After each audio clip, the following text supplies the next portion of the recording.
So good morning, good day, good afternoon, and welcome to today's Stats Café on geospatial techniques for mapping population exposure to hazards. My name is Rike Hansen. I'm currently in charge of ESCAP Statistics Division, and it is my pleasure to welcome you all.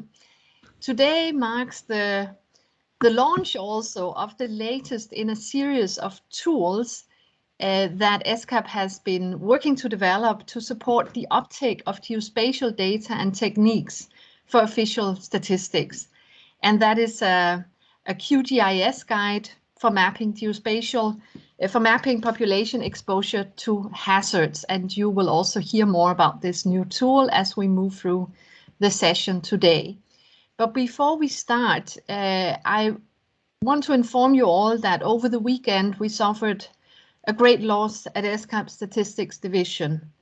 Our long-term colleague and friend, Mr. Eric Hermoy, which many of you will know, passed away.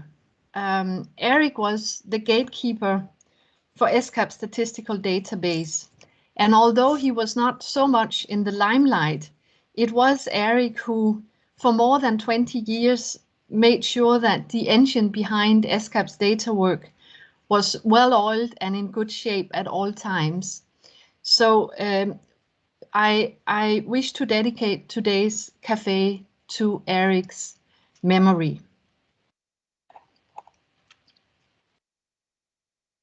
And what I will do now is to introduce the moderator for today's cafe, Ms. Leticia Rosano, who is Director of the Asian and Pacific Center for the Development of Disaster Information Management, so one of ESCAP's regional institutions. And I will not read up the long and impressive bio of Leticia, but just want to express to you, Leticia, that we do appreciate the good collaboration between our respective parts of ESCAP. You have a great team with you, and this is one of the reasons we've managed to move quite far ahead in our work to increase the use of geospatial data, including for official statistics. So a very warm welcome to you, Leticia, and thank you also for agreeing to facilitate and moderate our discussion today. So with that, I hand it over to you for more introductions and information on what we will be doing during the next hour or so. Leticia, the floor is yours. Thank you very much, Rike, for the introduction, and allow me to join you as well and colleagues in remembering Eric and really feeling for his loss. And I appreciate also your own strength to continue to work and being here. I can see it's not easy. So with that, we have an interesting discussion today. We're going to talk about GIS mapping and flood hazards, which are a topic that are very much of interest and relevant in our region. And we'll do so by also launching a tool that the ESCAP division has developed and we hope will be of use to participants and countries in the region.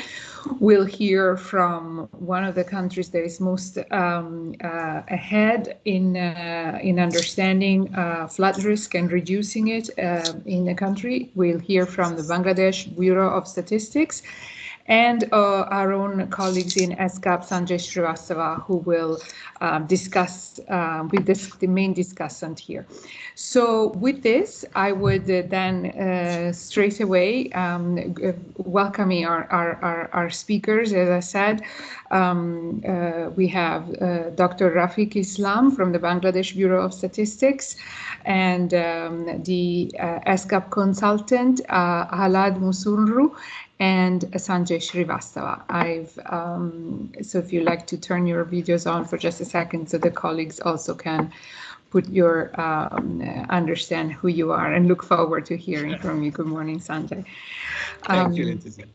Thank you. So Ahad, I can't see fully well from my screen if your screen is on or not, but I would Good morning, Halat. I would just kick off the meeting and give you the floor to present the tool. You ready? Okay, go ahead.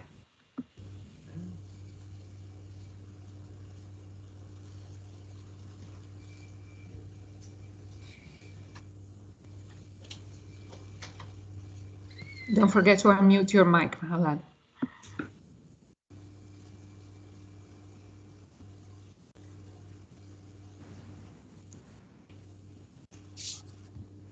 Can everyone see the screen? Okay. Hello everyone, I'm Ahlad and I'm currently working in ESCAP. In this presentation, I'm going to illustrate the tools which we are working on.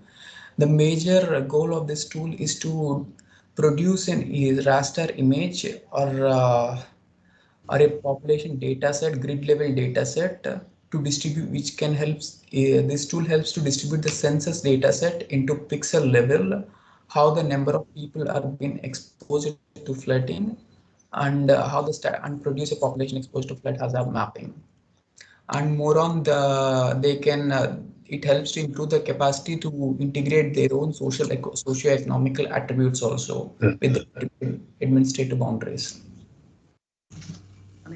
The overall flow of the presentation is how this tool helps in the disaster management cycle and to produce the disaster related statistical information system by using the advanced geospatial techniques and data science applications in R, Shiny and all. This is the overall tool which we are launching now, and in this the steps are being overall tool application is been done in Quantum GIS, and the steps are being clearly illustrated how they can download the data, where they can collect the data, and how they can pre-process and process and produce results. For this study, we have used Laos as a case study in this tool, and they can use their own countries or provincial region according to your interest. This is the overall disaster management cycle in the stages where our tool will be supportive, helpful for the countries in the responsive stage and the long-term mitigation and the peacetime risk identification, prioritization of the risk, and all the stages. This tool gives a key understanding for the countries to improve their capacity in producing disaster-related statistics. Especially first the disaster occurs, if they have the flood layer, by using our population raster, they can impose it and immediately they can produce the results and the percentage of population exposed to flood hazard statistics. And if they want to prioritize that, the number of people, property, infrastructure, this all they can inform. For that, they need to develop some big data analysis of they have the data of the population or the flood layer, long-term impact on the flood layer data set. Similarly, they can overlay with the current distribution of the census to the pixels by our guide, and they can use it for their purpose. For this tool, the key layers are how the ESCAP tool, the human settlements data set, or in other words, the built up or non-built up layer, flood inundation layer. And by the end of the tool, they can get the number of people or the properties exposed to flooding, the statistics in each province, and the results they can visualize later on by using various charts or graphs or trends. Apart from that, we are trying to give a service in a later on stages to generate an overall information system for the countries. The data in the data collection stage, the administrative boundaries and the census and the built up and non-built up layer and flood inundation of the layers they'll get, and the cleaning stage by using in various geoprocessing tools, it helps to clean the built up and non-built up layers. Apart from that, they learn how to use how to install or process the various plugins in the tools in this guide. And the data processing by the end of the day, they can generate the percentage of population exposed to flood hazard maps and statistics. Those all the steps, and the Gaussian distribution image filtering, in this stage it occurs, which helps to distribute the actual census to pixel. That how the filter works and the other details have been illustrated in the later on stages.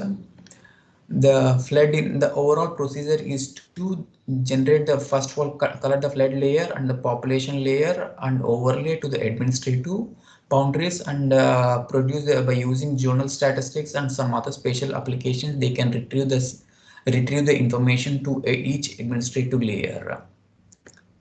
These are some of the freely available datasets, NOVA and NASA, and various other datasets, globally available grid level datasets they can download for free.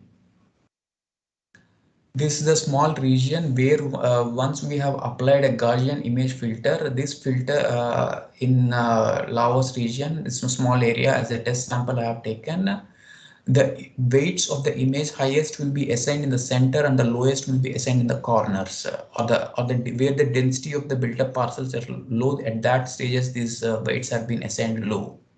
And once the grouping is done, then total number of cell values divided by sum of the cell values.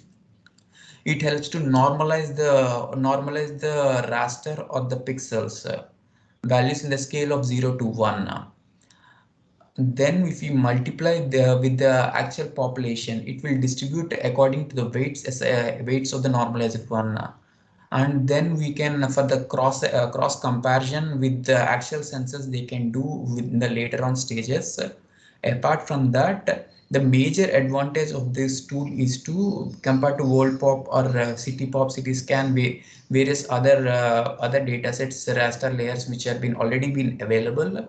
They can actually distribute the block level census dataset or a village level datasets into pixel level, because the countries have been updating to generate a 10-meter resolution or 5-meter resolution high level of built up parcel datasets. Within that, this tool will give some additional information how to distribute the dataset into that level of scale, and the resampling of the cell or cell sizes. All this information will be detailed step by step. They had been explained in the tool, in the guide.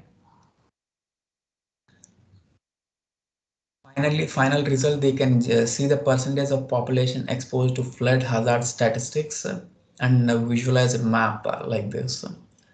It can be replicated with the various river basins like Ganga, Brahmaputra, Mekong, or any other river basins, or whatever the region of interest they can find. And initially, these are the statistics, but they can add some other attributes also, like socio-economical or gender, and they can produce some risk or vulnerability index for the countries. And the joining and all the editing of the data sets, once the person had been completed the guide, they will definitely improve their own capacity in using the Quantum GIS application. This is the ongoing research work which statistic division is trying to build an information system for the countries to support, where the countries can get in each administrative region, visually they can see in each how the number of people are being exposed to property, facilities, and schools, colleges, hospitals, and all the point of interest data sets they can monitor for free.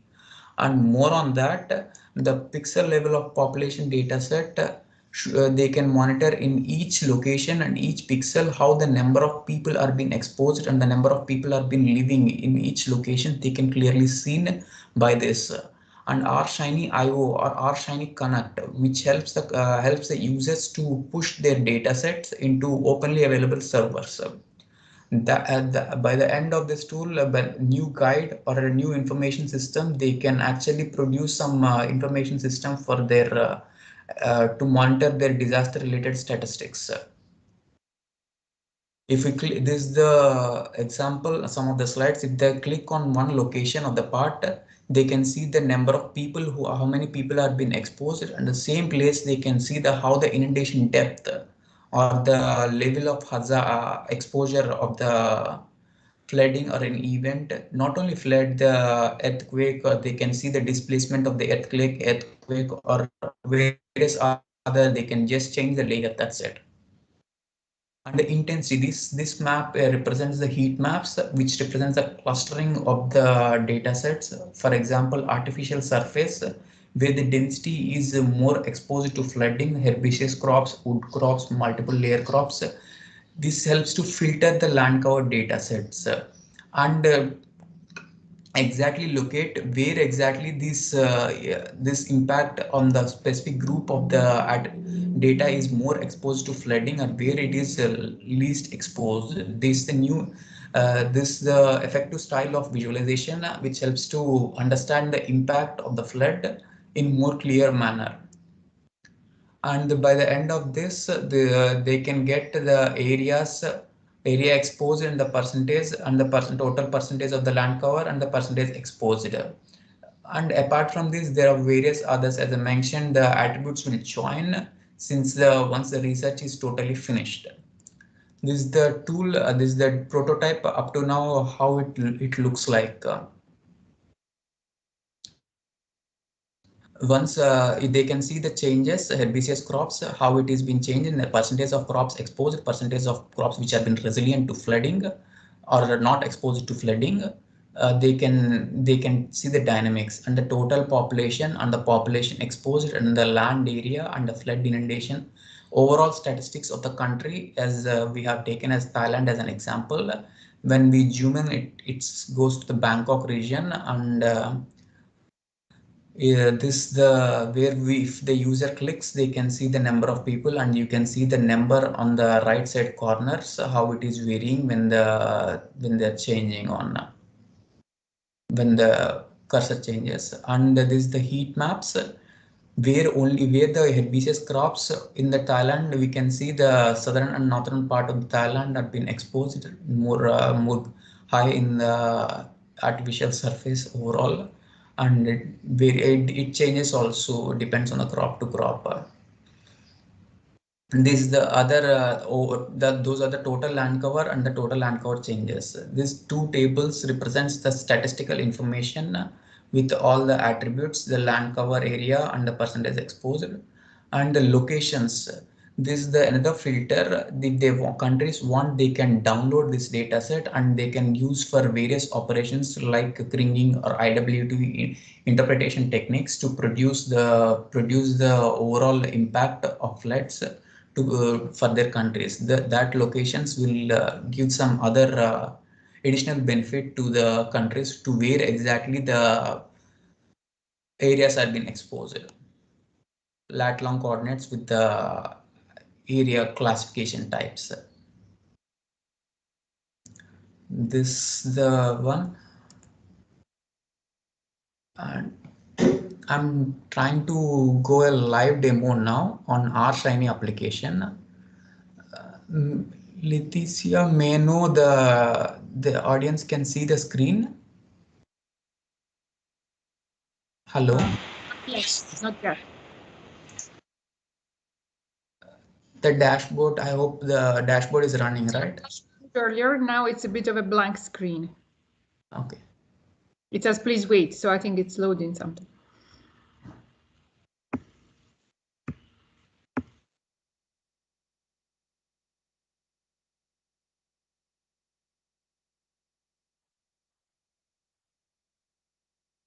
Yeah, it's the blank screen, Anand. What are we going to see here? Yeah, this is the dashboard.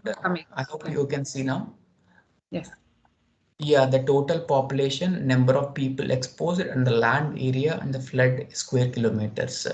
The percentage of flood inundation and the block level data set of the sub-district. We can see the name of the districts and the population, number of people exposed to hazard.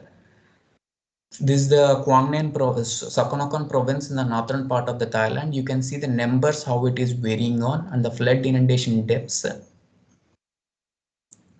and the number of people exposed to hazard, and more on the only flood number of people, only the flood exposure to hazard. This is the dashboard of our Shiny.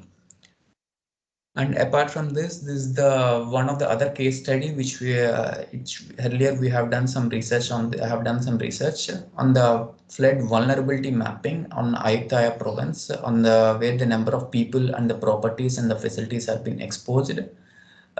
We can go some other time more detail. They can this RGS online and the story maps. They can see the total people and the property and facilities how it is exposed. Here you can see the classification of the vulnerability based on the infrastructure types. The 1 stories, 2 stories, and pillar houses where they have added some adaptive capacity of the countries of the infrastructure facilities to reduce the impact of the flood. Based on that, the classification of vulnerability had been defined. This built up parcels had been retrieved from the very high resolution satellite data around 30 centimeter resolution worldview 3, and digital globe had been provided for this on my research earlier. And more on, this tool helps to see the change detections of the images from interval to interval, how it is varying the residential, commercials, and infrastructure. You can see when the map swipes the impact of these changes exposed to flooding. The data has been retrieved from the Digital Space Research Center. And for more, they can follow this link to see the guide. These are our recent publications from the statistic division on the land accounting, how they can produce the land cover change maps, statistics, and heat maps. And it had been tested with countries, and the countries had been able to produce the trends and how the land is varying. This is the Fiji Bureau of Statistics. Similarly, like this, our new guide can help the countries to produce their disaster-related statistic information. We like to thank all our friends and colleagues who supported for this guide, Daniel Clark and IDD, ESCAP, and all up team, to all of them, and thanks a lot. Thank you, Alhad, for this most interesting presentation, and it's very kind that you acknowledge also our colleagues in UPTIM. The collaboration actually between the Statistics Division and UPTIM is a deep one and a very productive one, for which we are very grateful, because you also helped us a lot with the production of our own report on sand and dust storms, so that's very much appreciated. And really, the tool you presented, I think, I hope will spark interesting discussion just now, because mapping vulnerability and population exposure is critical to really understand the impact of disasters. And so it's with great pleasure now that I give the floor to Mr. Rafiqul Islam, the Joint Director of the National Accounts Bangladesh Bureau of Statistics, because we would really like to hear about the usefulness of the tool from a national perspective, and how similar GIS work or methodology can be applied in, for example, the disaster statistics work in Bangladesh. So, sir, the floor is yours.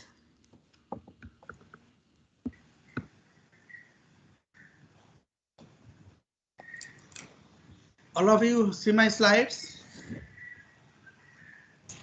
Yes. Yes.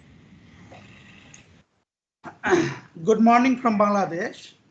Respected Chair, Moderator, distinguished resource persons, young delegates, representative of member states, thank you very much for giving me a chance to present Bangladesh disaster-related activities.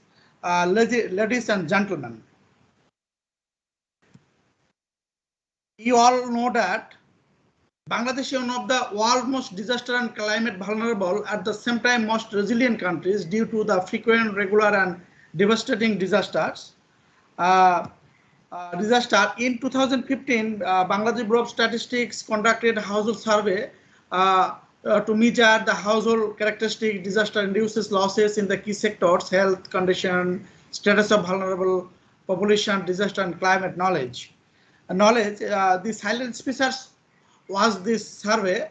The overall disaster losses is 1.3% of the GDP. Waterborne disease affected up to 94%, 94.2% households. River and coastal erosion caused 70% of the land damages.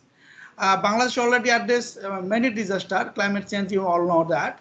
I don't overall discussion, but only for overview. But there of the we already we have updated this BDRS 2015 survey through BDRS 2020. The framework, variable indicators, and sampling method relative stay the same. But you know that in this time, Bangladesh Bureau of Statistics and Bangladesh development many some important publication and works in environmental statistics. Already government of Bangladesh established environment, climate change and disaster statistics cells, you know, as well as formed the interministerial technical working committee for produce environment, climate change and disaster statistics. Already piloted poverty environment accounts and conducted pilot surveys, sexes and disability disaggregate data for disaster risk reduction and climate change adaptation 2021. And already Bangladesh published some the following publications: Bangladesh Disaster Statistics 2020 2015 and Bangladesh jointly prepared with ESCAP DRSF with Fiji, Indonesia, and Philippines. You all know that Bangladesh one of the country to develop this process. Already Bangladesh published Bangladesh Environmental Statistics Framework BESF 2016 to 2030 in partnership with UNDP Bangladesh, UNDP, and align with all environmental and disaster and climate related framework like SDGs, Sendai framework for disaster risk reduction, disaster related frameworks, and system of environmental economic accounting, and so on. And already Bangladesh published Bangladesh compilation of Bangladesh environmental statistics 2017 and 2020, and BSF according to BSF under BSF.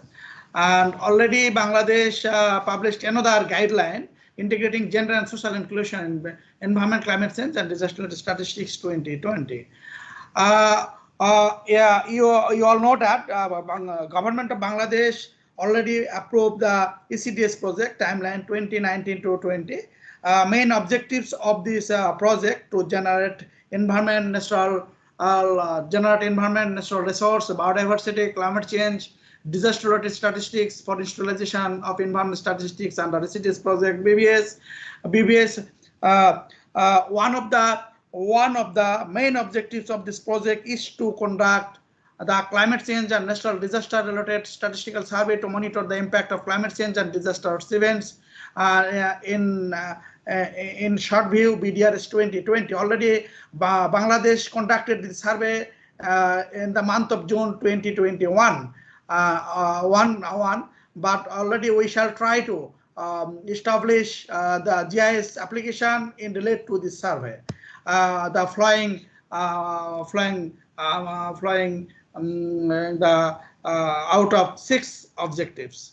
You know that this BDRS 2020 survey as directly 8 and partially 11 indicator as a data source of sustainable development goals and fulfill the 4 targets of Sendai framework for disaster risk reduction as a data source of these projects. This is the important issue not only for Bangladesh, it's also regionally important for us as a pioneering country of Bangladesh, like Bangladesh. You know that already we have conducted BDRS 2020. Already we have collected data from the field according to the priority area. The first priority of this BDRS 2020, impact of employment, reduction, and health, disaggregated data on the extent of the disaster, climate change, and are impacting livelihood, education, health, sanitation outcomes. And second things, priority area, access to safe water. Water and sanitation are a gendered issue with men and women having different needs and roles to play. And third, use of shelter and residence. Who is using safe space and shelter during the times of disasters? And for number 4, priority area vulnerability assessment. Where the population are situated and who are the more vulnerable? And number 5, loss of life and livelihood. Age, sex, and disability disaggregated data on people who have lost their lives and livelihood. And number 5, loss and damage to dwellings, residents, and infrastructures. Then we see this diagram. Then we completed this survey according to these priority areas and integrate all of things. And then after the finishing this report, then we blow up this slide. You know that upgradation of the BDRS 2020 based on 2015. New features of the BDRS 22 questionnaires. Already we conducted this survey in the field level in last June 2021. This survey questionnaire will align the Sustainable Development Goals, Sendai Framework for Disaster Reduction, National 5-Year Plan, and other successive plans of regionally and nationally. And based on ESCAP DRSF and Bangladesh Disaster Management Act 2020 and Standing Order of Disaster 2019, and new elements of this questionnaire added new elements like death, injured, disabilities, missing climate-induced migration, unemployment status, gender integration, as well as we after this data processing we integrate the GIS integration. And already you know that the Bangladesh used mobile and web application with MDM software for data collection process in June 2021. We use this total digital formation, digital technology. This is the timeline of the BDS. Now, already I mentioned in June 2021, we collected data from the field using digital technology. Already data processing is done. Tabular formatting is already finishing task, and now we are are analyzing the data, and we shall try to sharing with stakeholder the key findings of the survey. And report writing December to 13 March and survey report in this district level data. It is the field level like a disaggregated data. We include this report and sharing this report within April, May 2022. But for your information, our activities, and now this is GIS related activities. Preparation integration of GIS data of disaster statistics and development web application.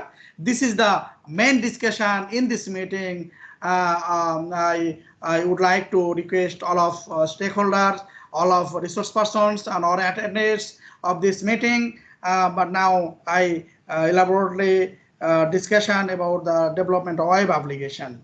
Objective of the GIS integration of Bangladesh. First objective, integration of GIS data of environment, climate change, and natural disaster.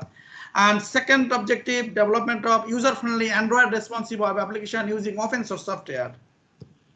Major thematic area, like already we consider administrative thematic area, environment and natural resources, climate and climate change, hazard and natural disasters. This red mark sites is in this meeting is very important for us, and an ecosystem and biodiversity. And lastly, we shall establish to integrate the all surveys and census related socioeconomic and demographic data with GIS database for development, planning, and monitoring purpose, but integrated way. And example flood data already Ahalat already presented all things as a whole. I am very much interested these sites, and already Ahalat present their QGIS methodology. We shall I'll try to accommodate QGIS with web application. And next slide is BBS already in partnership with Center for Environmental and Geographic Information Services is going to establish a GIS for Bangladesh within June 2022. Already we shall established within this. This is our timeline.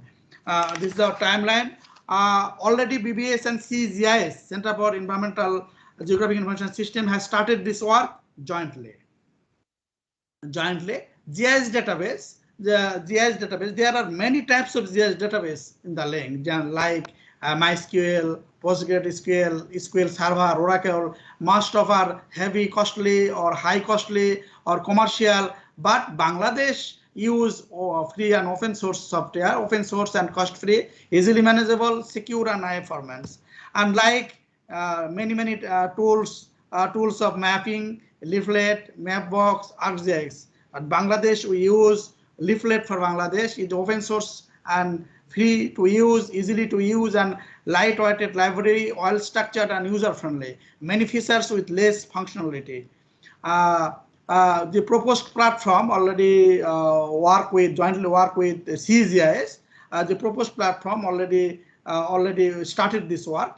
Cross platform, often secure, more secure, high performance and flexibility, large community as a result, and new bugs are resolved very quickly, support a wide range of application types, cost effective as an open source framework, mature framework, and wide use programming language. Main features of our web application, proposed application, already we started this work. Metadata viewer, tabular data viewer, map viewer, document viewer, admin panel, sub-admin panel for designated focal points, for relevant stakeholder ministries, division, and organization who will as a sub-admin, and we develop an analytical tool, linkage to QGIS for desktop view or laptop view, integration with socioeconomic and demographic data for all thematic area. But I would like to present these slides. Why we are going to prepare a web-based GIS instead of QGIS. QGIS is a personal computer and laptop-based programming or software, and web GIS for Bangladesh. We shall establish a web-based GIS. Web-based GIS is a great medium to publish GIS data to web and make it accessible and to empower the stakeholders. Anyone can access GIS data and map through internet without GIS skill. Web-based GIS manages different level of security. Web-based GIS is an application that maintains the centralized GIS database system, and where can we view spatial data, tabular data, PDF with exploring all data sets. Superimpose Google Maps, export data, and prepare customized customized map without installing any GIS software. Our QGIS already Ahlad describe and present this issue. This is the desktop and laptop based. Already we established and developed GIS based for Bangladesh platform. It is easily to all data input to the QGIS for personal use or official use. But in BBS, ECTS project is going to prepare, BBS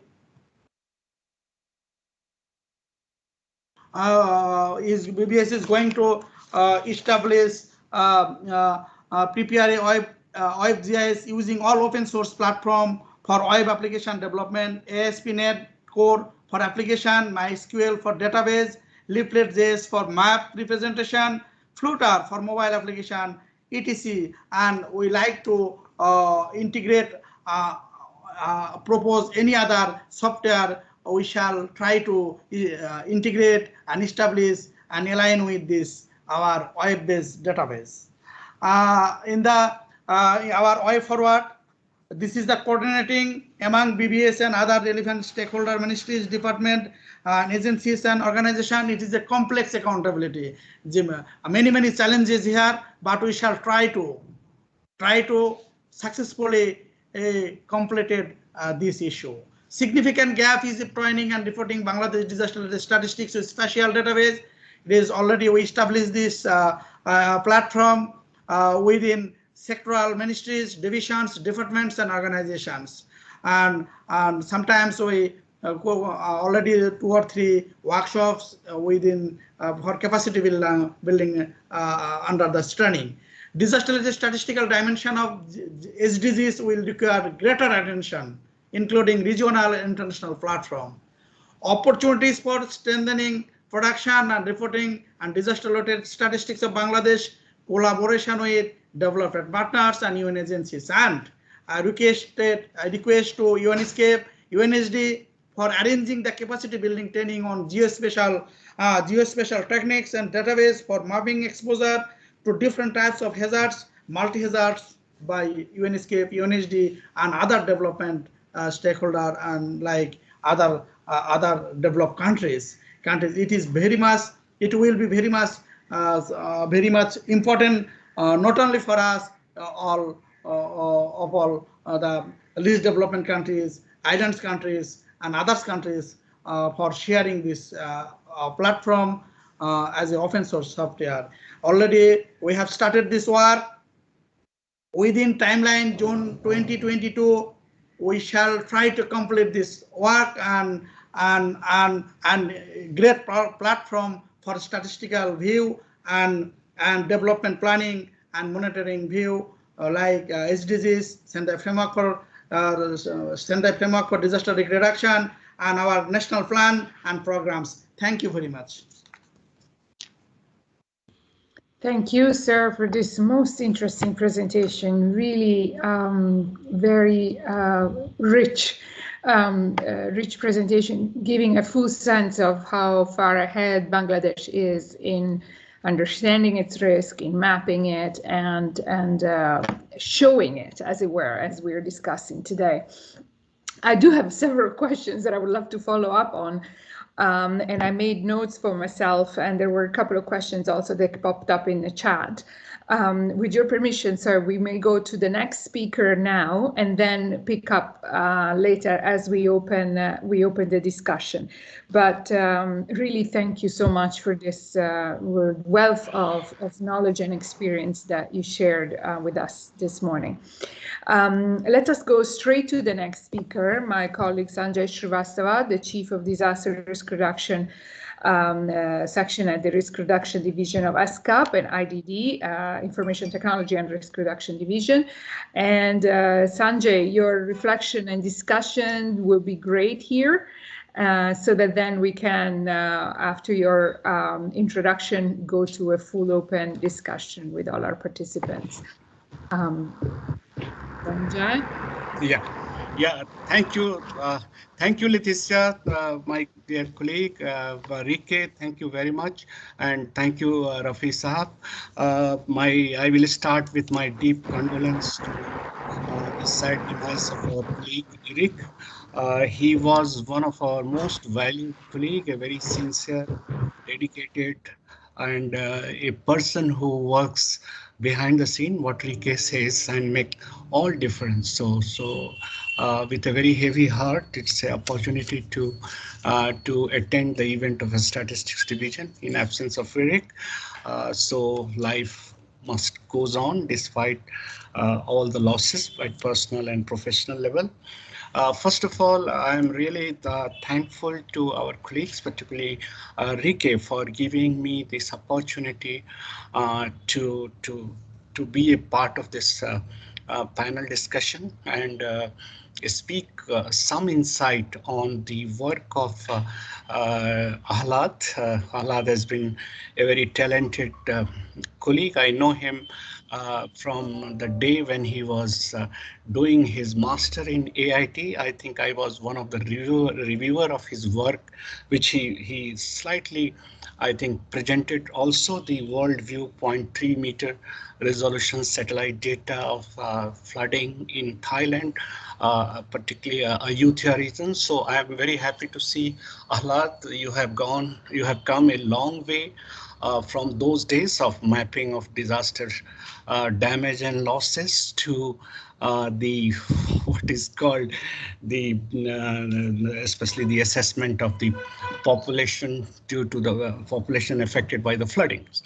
I will start my a very brief what we call a vision statement. When I was a student long time back, we used to dream about what is called pixel to people. Will it be possible at any point of time, especially in our generation? Can we reach out, count the number of the people from the satellite platform, from the Earth observation platform? And what Ahlad presented today is an important step forward from pixel to the people. So from the flood pixel captured by especially from the commercial high resolution satellite data, you can count the pixel which represents the people, those who were flooded or who were affected by the floods. So it's a great job, Ahlad. Pixel to people has been dream of many of the technical people of my generations, and now slowly things are moving in this direction with all the drone application, big data applications. This reality of moving from pixel to people are coming closer and closer.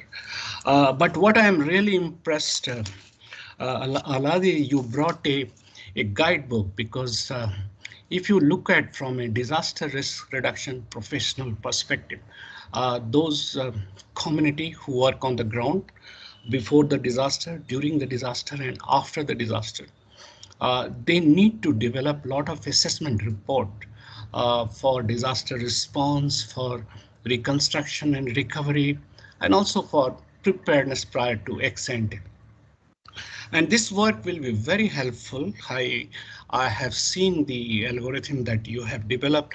We will send few of our observations. My colleague is also attending. I have requested them to give some specific comments on some part of your algorithms for better clarity. I have just 3 points to reflect. One is there is a huge demand by disaster risk reduction community, especially to identify those people who are likely to be flooded. If they have let us say, early warning of 10 hours or 20 hours before the flooding, the most important work for a response agency is to target those people who are likely to be flooded, evacuate them, take them to the safer location. So identify from pixel to the people who are likely to be flooded. So this is a life-saving initiative, the life-saving activity of DRR community, and this will be a very helpful for many part. Especially for the disaster response community. At the same time, Lad, I would like to share with you, last week, I was in a meeting of panel on tropical cyclone community for the similar training program, and there was a discussion of same kind, because we promoted a impact-based forecasting methodology. There also we use this world pop data to map out the number of people who are likely to be impacted by the tropical cyclone 72 hours, 42 hours before the cyclone landfall happens near the coast. But I must share with you the many of the member countries, particularly India, they came out very clearly that world pop data and the data which they have, they also have gridded population, the data pixel, and they say there is a 10% to 15% error if you take a global data sets of world pop or many data which are available in the public domain. So your work is more important, because you are going to build the statistical capacity of the member country who have developed their gridded population data sets, and that can have a very, very important applications, particularly for disaster response in terms of saving lives. So this is a very important step forward. My second point is post-disaster recovery and reconstruction. In post-disaster situation, Ahlad, when you work with the government as a part of the team, there are many who develop post-disaster needs assessment, the recovery of many sectors, but the recovery of the social sector, where the vulnerable people, how many were affected by the floods, their head counts, because there are a lot of entitlement related to the flood affected people. And those entitlement is possible because now there are all digital financial services. So those entitlements can be more effective or can be shared with the impacted people or the people who are affected by the flood if they have this capacity to find out how many people were affected during a particular flood wave. So the entitlement, social protection, relief should reach out to those who were genuinely affected. So this is a post-disaster. My final word is ex ante. When you work on disaster risk reduction planning or strategy, or if you are building a huge infrastructure in regions, you are going to simulate how much area is likely to be submerged by a big hydroelectric power plant generations. So in that context, you would like to simulate the number of people who are likely to be submerged. So these are some of the areas where there used to be a lot of subjectivity in identifying the people who will be submerged and then working out what could be the relief packages, how to protect people from the submergence. But these kind of tools and techniques will be very helpful, particularly to protect those people who are likely to be, whatever you call, are likely to be submerged by mega projects or likely to be affected by the development projects. So from all three perspectives, post-disaster, during disaster, and ex ante, this tool is going to be very, very important, Ahlad, and I must compliment you and the statistics division colleague, and thank you, Rike, for your leadership. And I'm very happy that this team worked with our epidemic team, and together they can make a huge difference. And this is the time now to take it forward. And thank you very much once again for a great job. And I'm also very happy to hear my colleague Rafi from Bangladesh. The best part that he highlighted is the web GIS and quantum GIS. There is a lot of misunderstanding among the people whether to go for ARC, web, or QGIS. If you ask those who are the GIS user in different development sector, there is always a confusion whether to go for ArcGIS, quantum GIS, on web GIS. Rafi, I'm really grateful. This is a practitioner's point of view, the way you highlighted. Thank you very much. So, Ahlad, once again, my congratulations to you and the team for a job extremely well done. Thank you. Thank you very much, Sanjay. And we would open now for the discussion. I would just maybe ask Rike or Ayo if they could give me a sense about how many more minutes we should focus on this before wrapping it up, so that I don't go over time. But I wanted to pick up. Maybe you can just pop it into the chat. I wanted to pick. Oh, Rike, go ahead. How much time do we have? We actually have only 6 minutes left of the session. Okay. But if everyone can sort of bear a little bit with us, maybe we can say that we are planning to run 5 minutes over time. So okay. 8 minutes Q&A, Leticia. Perfect.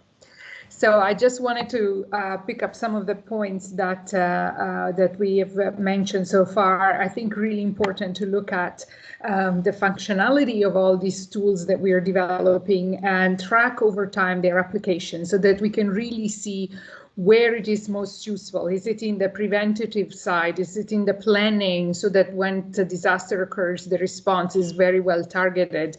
Or, as Sanjay was mentioning, in the recovery, where we know exactly who would have been most affected, so that we can really target then our relief packages afterwards. And there was a question in the chat actually that came in from UNICEF Indonesia, if I'm not mistaken, about how do we, how useful it is for immediate disaster response, so the most time-sensitive application. I also wanted to ask a comment from Rafiqul Islam about the governance application. How does it work within the government? How much is the uptake from other departments involved in this? Oh, there is Gemma. Good morning, Gemma. Welcome. Good afternoon to you. You're in Australia. Sorry to interrupt. It's an excellent presentation. Thank you so much. And apologies, I have to go. But thank you. Back to you, Leticia. Thank you. Hi, Gemma. Didn't know you were there. Lovely to see you. Thank you. Thank you. From the Statistical Bureau of Australia now, Gemma joins us. So would you like to comment on some of these points? And maybe, sorry, before I give you the floor, because we don't have a lot of time, I also wanted to raise the point about the capacity building that Sanjay also mentioned. I wanted to hear your thoughts on that as well. And I know the Statistical Division is always ready to support countries, but how easy would it be, or do you imagine, for such a tool to be applied and used on a regular basis? Is something that we have looked at in Optim as well, in terms of supporting countries really make the most use of the information that they already have, maybe scattered across, and how do we pull it together and make the best use of it? So, sir, I'll give you the floor for a moment. Go ahead.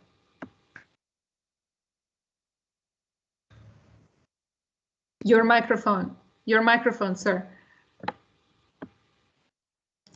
Okay, thanks for your observation, comments, and discussion. There is no different and no challenge between this software issue. Our government, our stakeholder, are going to establish a web-based GIS application. Of course, QGIS is the best desktop and laptop version software that researchers and all other stakeholders, officials who knows GIS, and then they import data and install this software, and then they generate map, data, and other integrated and for reporting purpose. But we shall try to establish a web-based application for easily used to access all over the world for or import the data and install the QGIS database and for reporting.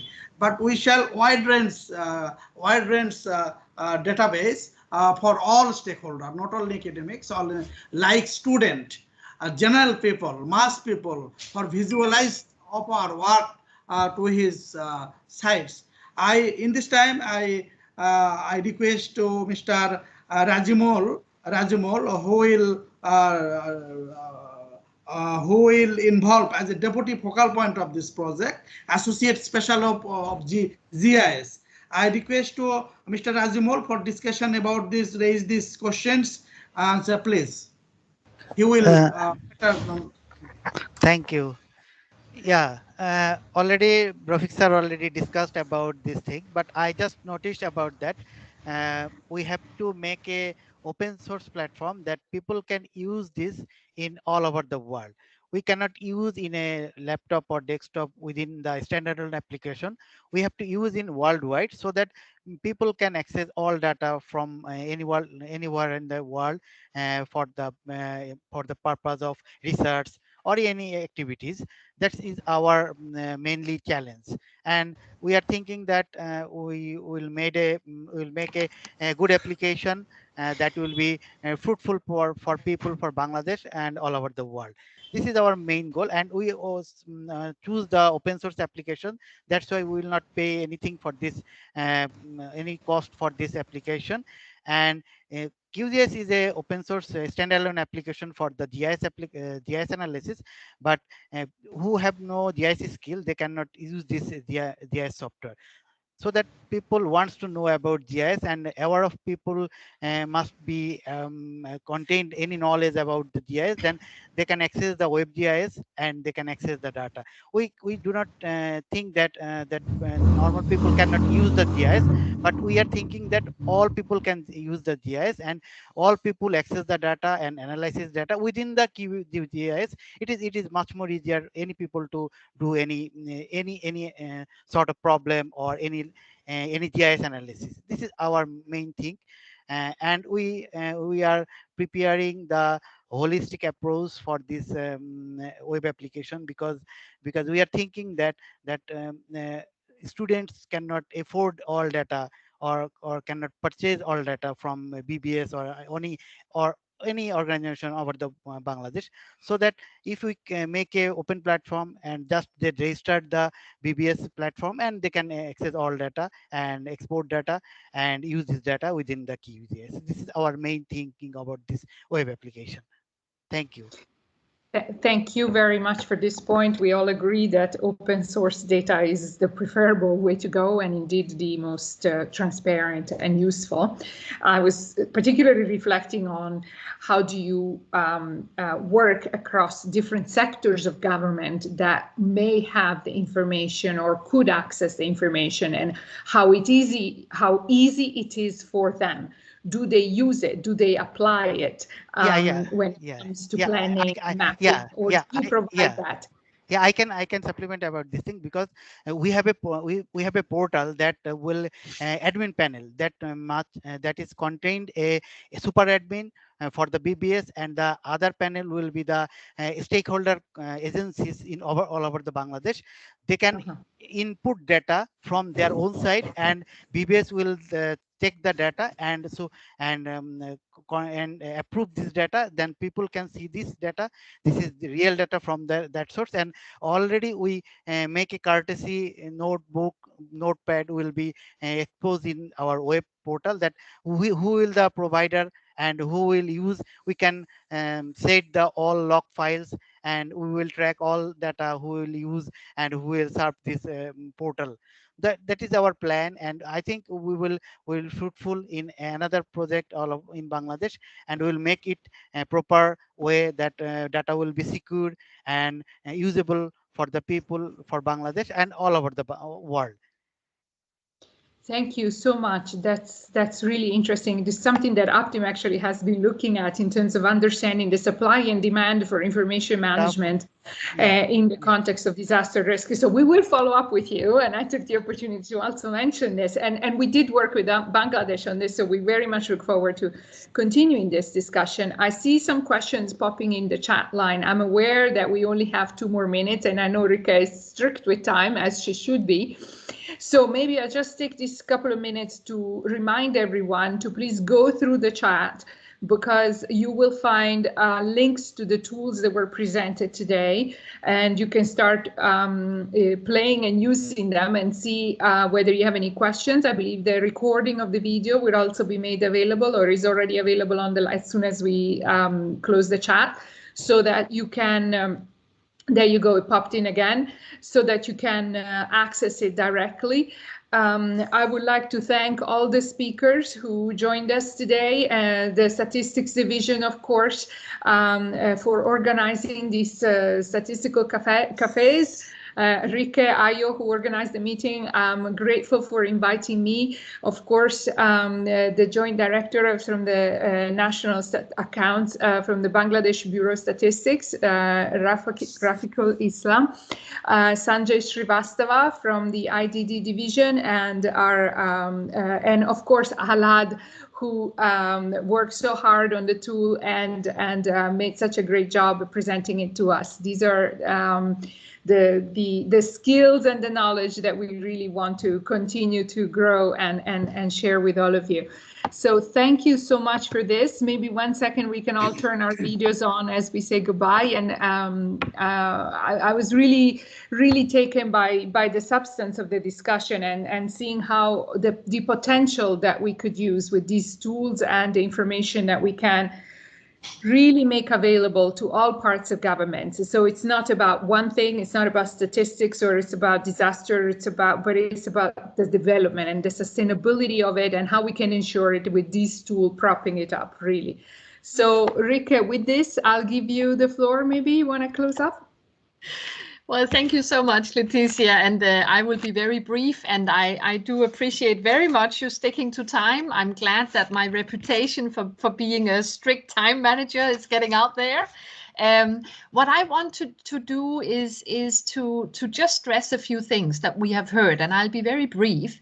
And what I want to do is to take the starting point in the excellent presentation we heard from the team from Bangladesh, because I think it points to some of these very key characteristics of disaster-related statistics that makes it particularly challenging, but also particularly rewarding when things work.